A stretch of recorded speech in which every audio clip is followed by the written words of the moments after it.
want this channel to evolve organically over time. I'm not sure what it'll become ultimately, maybe nothing, but I'm committed to nurturing it for as long as I can. And as of now, I envision this being a place where I and guests who are coming onto the channel soon are going to be discussing primarily three kinds of practices.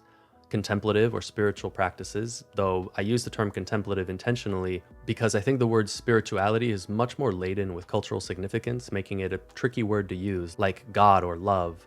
A lot of different people are going to have a lot of different thoughts, feelings, and connotations associated with that word, so I'll just use contemplative for its accuracy and neutrality. Creative or artistic practices, and therapeutic or healing practices. And really everything in between, as long as it has to do with a system of repeated behaviors that support a desired outcome. In the first episode, I began talking a little bit about contemplative practice and one of many possible doorways into it through breath-focused awareness. Today, I want to talk about art and creativity. What is art? Why is it important historically? And why is it important now, maybe more than ever? And how does this relate to contemplative practice? To address the first point, why it's important, I want to tell you a true short story. This happened recently. A very dear friend of mine who I make music with and I went to a local hip-hop event.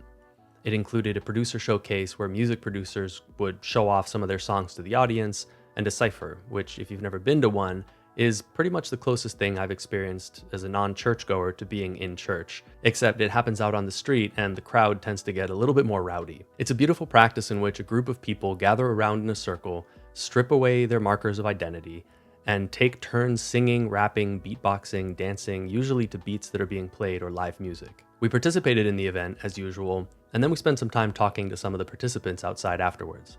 One of them was very excited to show us a song he made, so he pulled out his phone and played it for us. My friend and I listened for a few minutes, and then this person revealed that the song had been made by AI. I really wouldn't have been able to tell right in that moment after listening to it just once.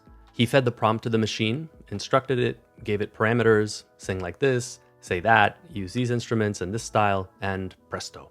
He was now the author, I guess, of the song. But that's not the most shocking part. He then went on to tell us that in the last month, he had generated 280 songs.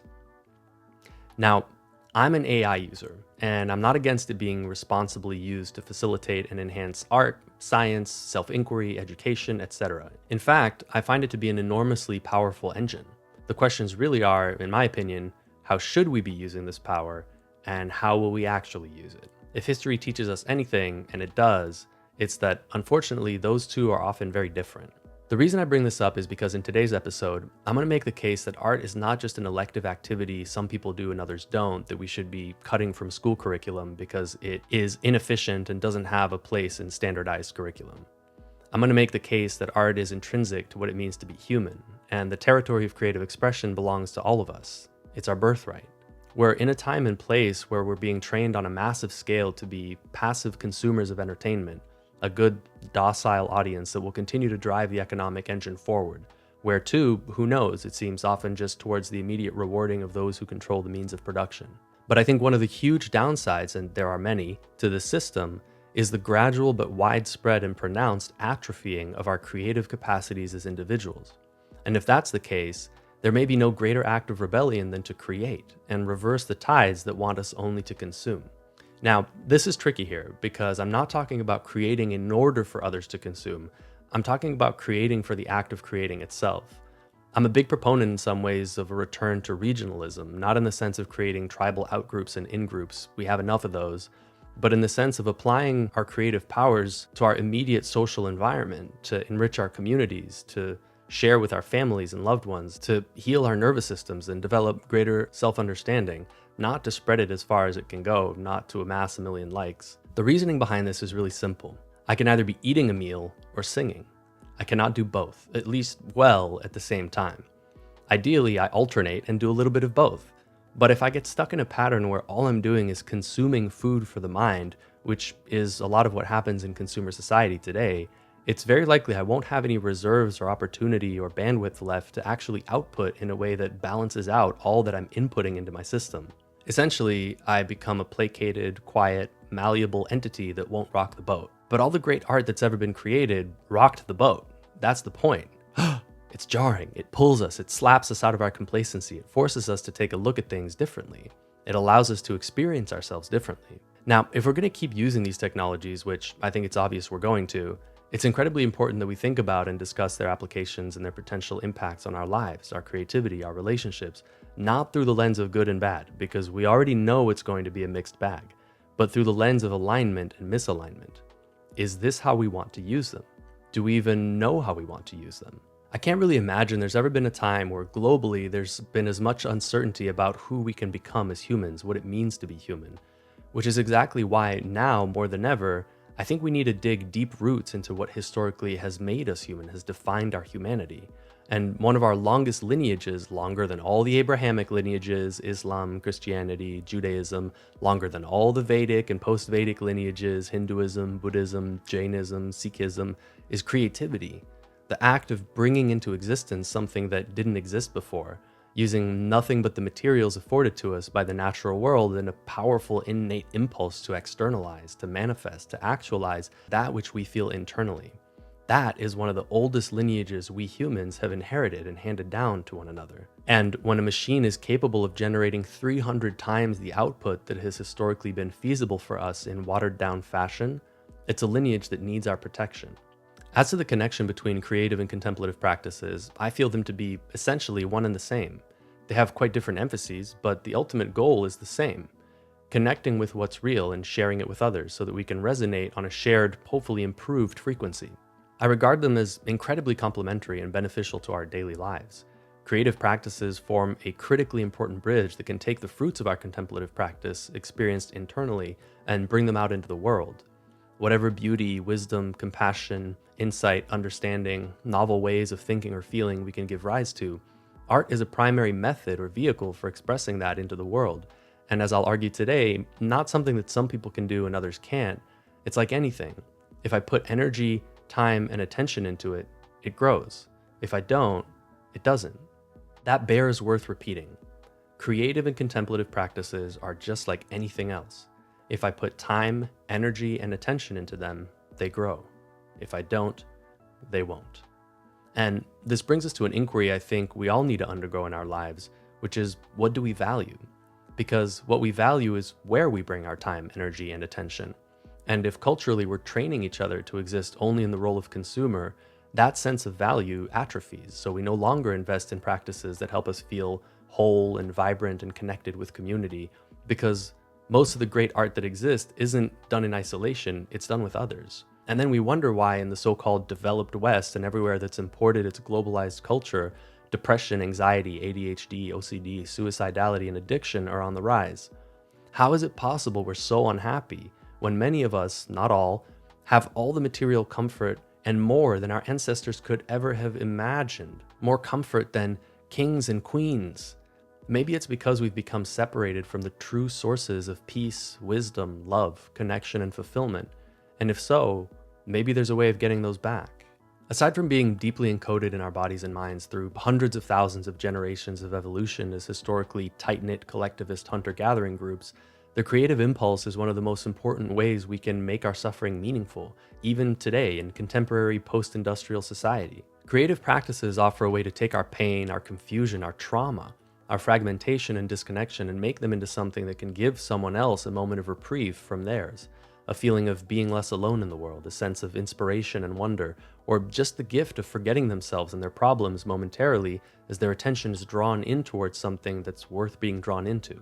It can be one of the most intimate ways of sharing of ourselves, saying, "Here, this is what's inside me. I made it manifest for you." You don't need Instagram for that. You just need to make something and share it with someone you care for. And by making, by the way, I don't necessarily mean knitting something or baking a cake or starting a Substack. Those are great, and you should invest time and energy in crafts that you're passionate about. But I'm talking about something even more granular than that. I'm talking about the choices you make. Choosing to drive home a different route from the one you always take can be a creative act. It can stimulate something new in you. You can discover a new park or water feature, then bring your kids or friends there. You can decide to do something totally spontaneous on a Saturday afternoon rather than staying in and watching TV. You can take that book you've been wanting to read and bring it to a coffee shop and people watch or make a new friend. All of these are creative acts. They bring into existence something that otherwise wouldn't have existed had you just stayed in the usual groove of your habitual rhythms. The brilliant thinker and writer David Foster Wallace opened a 2005 college commencement address, which he later published as a booklet entitled "This is Water," with a pretty striking parable which I'm sure you've heard of. Two fish are swimming along when they meet an older fish swimming the other way. He nods at them and says, "Morning, boys, how's the water?" The two young fish swim on for a bit, and then one looks to the other and says, "What the hell is water?" Apparently they're Irish fish, I don't know. The parable illustrates how often the most pervasive and shaping conditions of our lives are often the hardest ones to even be aware of. The water is a lot like the default unexamined assumptions, cultural norms, and unconscious habits of attention that we have, and the language that we're constantly swimming in. In this sense, I think a proper education is less about learning more things and more about learning how to notice the water of our lives, how to observe ourselves with clarity. In my opinion, wisdom is not being more right, which is a lot of what we're focused on in cultural discourse. It's being less wrong. In the words of one of my personally most beloved sages and transtemporal teachers, Ralph Waldo Emerson, in his 1836 essay Nature, the real voyage of discovery consists not in seeking new landscapes, but in having new eyes. And practices, be they contemplative and or creative, are one of the best ways to create that freshness of perception, that freshness of awareness that always brings us back to a childlike sense of wonder, a sense that anything could be possible in the next moment. With that in mind, let's go back to the dictionary for a second, as we often will, to examine the language we're using, the language we're swimming with. It says, art is a skill acquired by experience, study, or observation, a branch of learning, an occupation requiring knowledge or skill. I like those, they're really helpful orientations. But the next two definitions are the ones that I'd really like to bring your attention to. Art is the conscious use of skill and creative imagination, especially in the production of aesthetic objects. There's also an archaic use of the term art, which defines it as a skillful plan or the quality or state of being artful. In Buddhism, the term dharma has many meanings. The more culturally understood meanings include the teachings of the Buddha, the cosmic law of the way things are or reality as it is, or one's rightful role or duty as an individuated embodied being. As described by Krishna in the Gita when he tells Arjuna to just be himself and move forward with the difficult decisions he must make because one's own dharma, duty, done imperfectly is better than another's dharma done perfectly. And because we're exposed to so much creative output from so many different people all over the world, it can be so tempting to slip into comparison with what other people are doing rather than what we are capable of doing. But another lesser known meaning of the word dharma is a phenomenon, or an individual unit of experience, any and all object that can be known by awareness, which in this case doesn't just mean external objects in the material world as we might be used to using that term, but internal objects of awareness, sights, sounds, smells, tastes, tactile sensation, thoughts, emotions, intentions, images, memories, moods, concepts, attention, feeling tone, volition, clarity, confusion. You could take this view to its logical conclusion that there are in fact actually no externally known objects as such, only objects as they appear within awareness. I never really know you. I only ever really can know my experience of you as mediated through my senses and my preconceptions. The term aesthetic comes from the ancient Greek word aesthetikos, which means pertaining to sense perception or of the perception by the senses. Platonic and Neoplatonic philosophy, as I understand it, which is poorly, essentially saw the task of humans as an aesthetic one, to cultivate a society and an internal environment that is beautiful, truthful, good, and orderly. This harmonizes beautifully with these definitions of art we just explored. The conscious use of skill and creative imagination in the production of aesthetic objects, making our lives more beautiful and pleasant to inhabit inside and out, which ultimately is the same goal as Dharma practice. The quality or state of being artful to me is one of the most beautiful states we can experience, whether it's creating an aesthetic object or the conditions for it to arise, a book, a song, or being touched by it, moved by the externalized truth and wisdom or beauty of another. I find that really beautiful because it points to a way of seeing art that exists outside of the commodification of art, which I think we often conflate. In our capitalist society, as you know, we have this tendency to focus in like a laser on anything of value and say, how can we extract this and sell it for maximum profit and personal gain? How do we spread it as far and wide as we can? In this view, a tree is only valuable when you cut it down and process it into paper, not when it gives you shade to take a nap under. Time is money, Benjamin Franklin once said. What a poisonous thought. Time is time, infinitely precious due to its unwaveringly diminishing quality. Money is money, and to conflate those two and build a society based on that conflation has grave and, in hindsight, predictable results that we are all living through now. Under this last definition, art and creative expression are primarily a quality or state of being. That means that everything that comes after, how people receive it, how it's packaged, how many likes you get, all the transactions that occur around it, even its cultural impact, if any, are secondary to the process, the feeling it creates in the creators and the beholders. That feeling is what we gravitate to when we're pulled towards great art. Similarly, I think we often conflate two very different things, art and product. I'm not saying we can't make a living from our creativity. In fact, I think societally we'd be much better off if we actually supported artists more, rather than forcing them to swim upstream as the proverbial starving artist, and then celebrating them and lavishing them with material wealth and attention if they somehow make it. I think it's a very perverse and hypocritical cultural stance towards artists and creatives. When they haven't met cultural success, they're being irresponsible, they're not being good members of productive society. They should get a job and fall in line with the rest of us and stop putting a financial strain on those around them. God forbid they stop working to focus on developing their craft. But if by any chance they make it, then it was destined all along, and we put them on stages and give them microphones and allow their voice to be broadcast to hundreds of thousands of people. Or we sell their paintings after they're dead for $100 million, even if they died as impoverished, outcast rejects of civil society. Of course, more of us don't pursue creativity in our daily lives. Look at what we do to our artists. Look at how we structure our time and energy. We either ignore and work against them while they strive for cultural success, or we watch them while eating popcorn as they descend into addiction or the deterioration of their mental health once they've made it, unable to handle the pressures of fame or sudden wealth. Michelangelo didn't work doubles at a Starbucks and paint the Sistine Chapel as a side hustle. Pope Julius II sponsored the project with the full weight of the Catholic Church's coffers to make it happen. Now, the dude was problematic in all sorts of different ways, but his patronage of the arts, which is what I want to focus on here, remains a lasting legacy. We're still talking about the Sistine Chapel now, and if we haven't destroyed ourselves in 500 years, we'll probably still be talking about it then. That's why I'm such a huge believer in municipal investment in the arts, whether it's a mural that makes your neighborhood more beautiful or an after-school program where kids can learn the trumpet. We have to support those practices that connect us with what it means to be human and help us make our world more beautiful.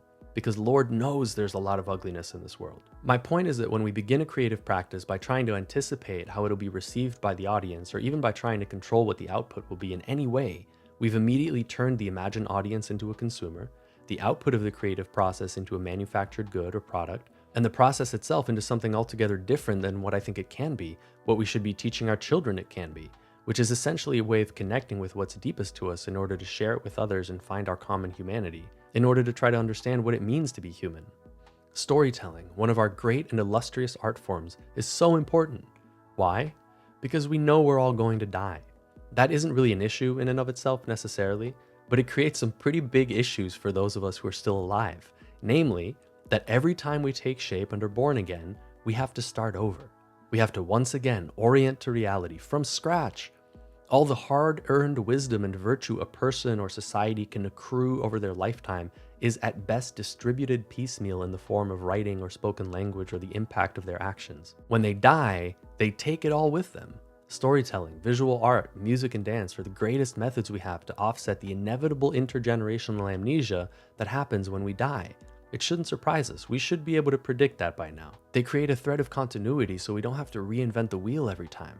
How many wars would we have avoided? Would we avoid right now? If we just took seriously the lineages and teachings that elevate peace and truthfulness to the top ranks of virtue, those qualities or states of being we can cultivate and organize ourselves around reliably. I love the definition of art as a quality or state of being, and I also really appreciate the definition of art as a skillful plan.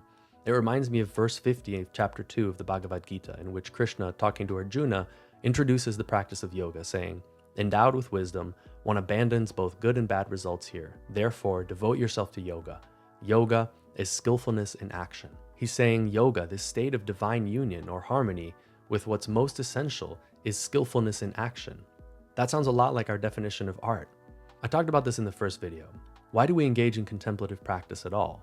A big reason is to become more skillful at inhabiting and living out this present embodiment, which is just another way of saying becoming more skillful at being ourselves is experienced through our temporary individuation, which we tend to take very seriously.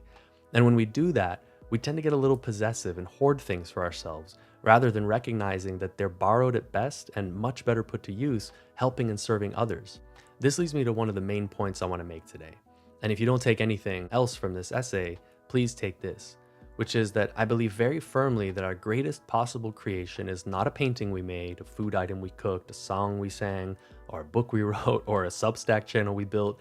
Those can be wonderful and important and entertaining and give us meaning and orientation and a craft to organize our growth and development around. But the greatest possible creation is the life we live, or more specifically, who we become, what we make of ourselves, the person we choose to paint into existence over the course of our lives. One choice, one brush stroke at a time, with whatever colors and brushes we have available to us.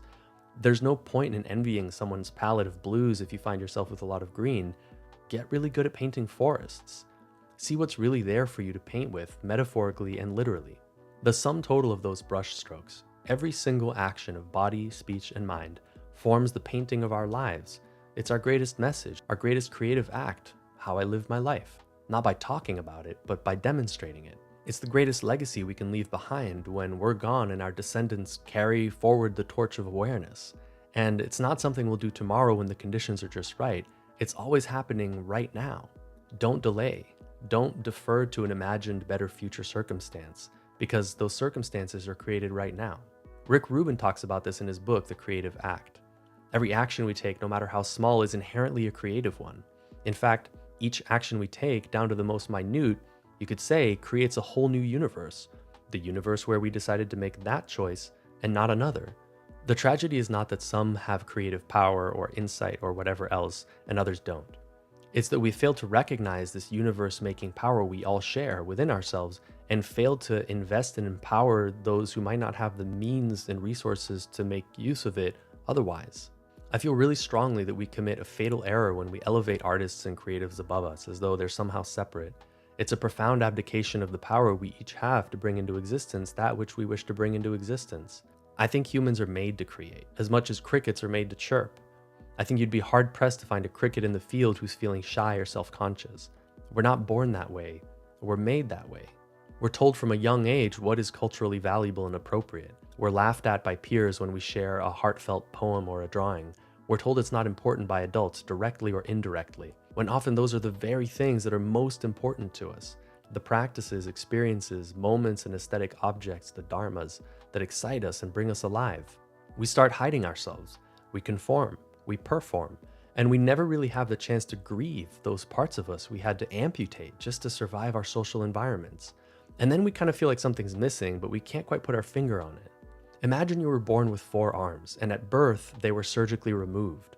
When you grow up, you may very well feel a deep discomfort and aching sense of loss without ever really being able to locate what that is in your mind, because the pain is the pain of absence, not the pain of presence. It's not a shard of wood in your abdomen.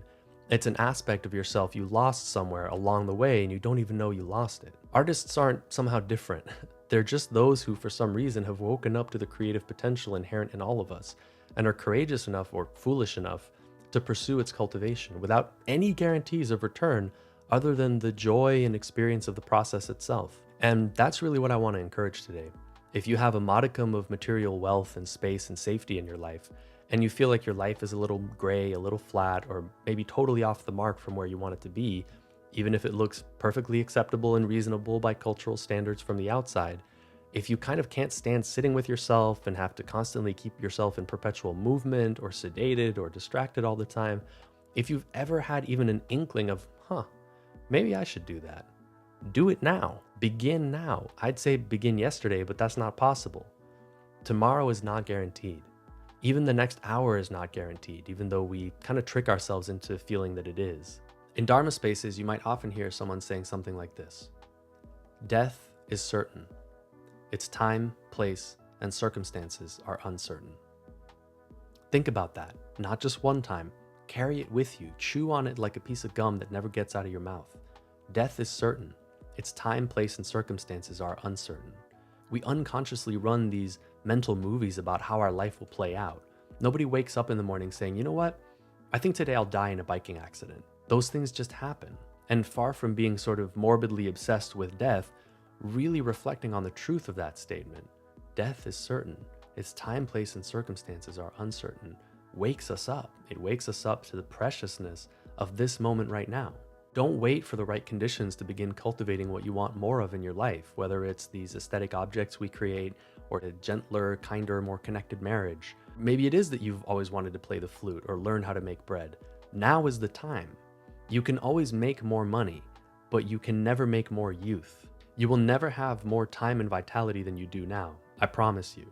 No matter what the plastic steroid billionaires look like and would have you believe, death is coming for them too. I think in order to really squeeze the juice out of this one precious human life we know we have to do something incredibly difficult and subtle. We have to simultaneously hold as true two seemingly irreconcilable assumptions. One, I have no time at all. My life could be taken from me by another human, an aneurysm, a house fire, a car accident, or any other random assortment of deadly events at any time. Two, I have all the time in the world. I'm cultivating for the long run. I'm not thinking in minutes and hours or even days and weeks. I'm thinking in decades. If I don't, I'll run out of steam, patience, or motivation. If a prerequisite for me to nurture and care for a tree in my yard that needs attention is that I see it grow to maturation next year, I'm gonna give that up, not because there's anything wrong with me, but because my expectations are all twisted. I'll become discouraged and I'll give up the practice. We have to hold those two. I have no time at all. I have all the time in the world. And somehow in the middle, engage in skillful action to create and nurture and grow the experiences and processes that we want to see proliferate in our lives. Which brings me to Sutra 112 of Patanjali's Yoga Sutras, which I'm thinking of doing a video series on at some point, not because I'm an expert, but just given how impactful they've been in my practice and that of countless other practitioners out there, I feel like a lot of you might really resonate with some of the ideas and methods laid out. A sutra is like an aphorism contained within the larger cohesiveness of a system of practice or methodology. And I regard this one, the 12th sutra, the 12th aphorism of the first chapter, as the key to unlocking the ability to do what I just said. Sutra 112 says, I'm paraphrasing, that the way to achieve the aim of yoga practice, which is to still the fluctuations of the mind which obscure our true nature and give rise to suffering, is a twofold method, Abhyasa Vairagya. Abhyasa we already explored a lot in essay number 1. Abhyasa means practice. That's one wing of the bird. Vairagya is the practice of gradually learning how to let go of attachment to the fruits of our practice, which is another way of saying learning to do it for the process, the experience, the moment, the journey, not the imagined outcome, not the destination. That's the other wing of the bird, and we need both of those for our practice to take off and fly. This conditioning to expect a certain outcome, to receive gratification quickly, is very intractable and difficult to attenuate given the cultural momentum behind its reinforcement, which makes it all the more important to cultivate the opposite quality, the ability to delay gratification, to engage in a process without really being guaranteed any kind of return on it. That kind of practice brings us into presence. It allows our mind to gradually learn how to let go of what are essentially fantasies about how things could be, how much you would be loved, how comfortable your life would be, how strong you would feel. The mind continues on and on and on and on to proliferate all of these different imaginings of how things could be. And every time it does that, it actually brings us out of how things actually are. In short, you don't have much time. The greatest creative endeavor you can undertake is the garden of your life and what you choose to cultivate and nurture in it, who you become, how you treat the people around you, your activities of body, speech, and mind. And if there are creative practices that you want to start to engage in, or practices you've been doing but haven't been sharing because you think the conditions aren't quite right, I would encourage you to remember that nothing is guaranteed. Now is the time. Your vitality, your cognitive capacities, your strength, they're always going to be greatest now than they will be tomorrow. Take advantage of that and don't assume that tomorrow is guaranteed. Initially, I was going to make this one long piece with several different parts, and then as I started to record it and write it and move pieces around, I started to recognize maybe it'd be better to break it down into a few separate sections. So consider this part 1, and there will probably be other parts along the way. I'm really excited for some of the guests that are lining up to come onto the show. Hopefully you'll enjoy those conversations. We're going to be talking about practice and getting to know them and where they come from and how they view it. As always, I'm extremely grateful for your time and attention. I know how precious they are. Everything I offer freely.